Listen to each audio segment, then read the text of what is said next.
നമ്മുടെ സിനിമാ പ്രവർത്തകർക്കിടയിൽ ഒരുപാട് പ്രശ്നങ്ങളുണ്ട്, ഒരുപാട് സജഷൻസ് ഉണ്ട്. ഇങ്ങനെയുള്ള കാര്യങ്ങൾ വന്നാൽ നല്ലതായിരുന്നു എന്നൊക്കെയുള്ള ഒരുപാട് വർഷങ്ങളായിട്ട് നമ്മുടെ എല്ലാവരുടെയും മനസ്സിലുള്ള കാര്യങ്ങളാണ്. ഇതെല്ലാം പങ്കുവയ്ക്കാനുള്ള ഒരു ഇടം കൂടെയാണത്.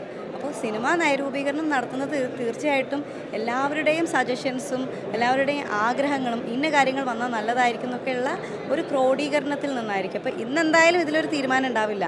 എല്ലാ കാര്യങ്ങളും സംസാരിച്ച് ആശയപരമായിട്ടും അതിൻ്റെ ലീഗൽ സൈഡും എല്ലാം വ്യക്തമായതിനു ശേഷമായിരിക്കും നയം രൂപീകരിക്കുന്നത്. തീർച്ചയായിട്ടും നമ്മൾക്ക് വളരെയധികം ഗുണപരമായിട്ടുള്ള നയമായിരിക്കും സർക്കാർ രൂപീകരിക്കുക എന്നുള്ളതിൽ വിശ്വാസമുണ്ട്. അയ്യോ, അത് വലിയൊരു സന്തോഷമാണ്. മലയാളി എന്നുള്ളതിൽ അഭിമാനമാണ്. കാരണം ഇന്ത്യയിൽ തന്നെ ആദ്യമായിട്ടായിരിക്കും ഒരു സ്റ്റേറ്റ് ഗവൺമെൻറ് ഇനിഷ്യേറ്റീവ് എടുത്തിട്ടൊരു കോൺക്ലേവ് നടത്തുന്നത്. അതിൽ ഓൾമോസ്റ്റ് എല്ലാവരും ഇവിടെ എത്തിയിട്ടുണ്ടല്ലേ.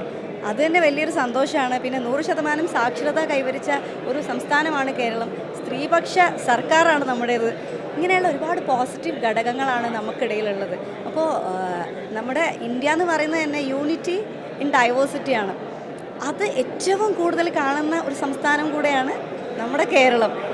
ഇത്രയും ഒരുപാട് അഭിമാനിക്കാൻ കാര്യങ്ങളുള്ള കേരളത്തിൽ നിന്നുകൊണ്ട് ഇപ്പോൾ ഈ ഒരു മൊമെൻറ്റിൽ കോൺക്ലേവിനെ പറ്റി സംസാരിക്കുന്നത് തന്നെ എൻ്റെ ഏറ്റവും വലിയ ഭാഗ്യം. ഇതൊരു ഹിസ്റ്റോറിക്കൽ മൊമെൻ്റാണ് ശരിക്കും. ഒരുപാട് വർഷങ്ങൾ കഴിഞ്ഞെടുത്ത് നോക്കുമ്പോൾ ഞാൻ ആദ്യത്തെ കോൺക്ലേവിന് പങ്കെടുത്തു എന്ന് പറയുന്നത് തന്നെ മഹത്തരമായിട്ടുള്ളൊരു കാര്യമാണ്.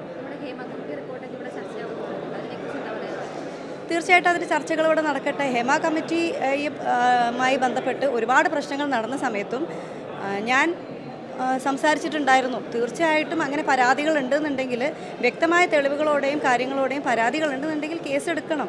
എന്നിട്ട് എന്തൊക്കെയാണോ നടന്നത് അത് പൊതുജനങ്ങളുടെ മുന്നിൽ എത്തിക്കണം എന്ന് തന്നെയാണ് ഞാൻ പറഞ്ഞത്. ഇപ്പോഴും ഞാൻ അതിൽ തന്നെയാണ് ഉറച്ചു നിൽക്കുന്നത്. സിനിമാ മേഖലയിലുള്ള ഒരു തൊഴിൽ മേഖലയാണ്. അപ്പോൾ അതിൽ പല പ്രശ്നങ്ങളുണ്ടാകും. ആ പ്രശ്നങ്ങളൊക്കെ ഒരു ചർച്ചയിൽ പരിഹരിക്കപ്പെടുമെന്ന് പ്രതീക്ഷ.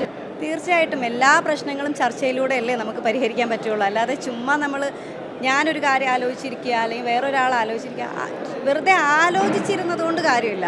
നമ്മളത് പരസ്പരം സംസാരിക്കുകയും പങ്കുവയ്ക്കുകയും ചെയ്യുമ്പോഴാണ് ഇതിൻ്റെ വ്യക്തത ഉണ്ടാവുന്നതും അതിനൊരു പരിഹാരം ഉണ്ടാവുന്നതും. തീർച്ചയായിട്ടും പരിഹാരം ഉണ്ടാവും എന്നാണ് ഞാൻ വിശ്വസിക്കുന്നത്.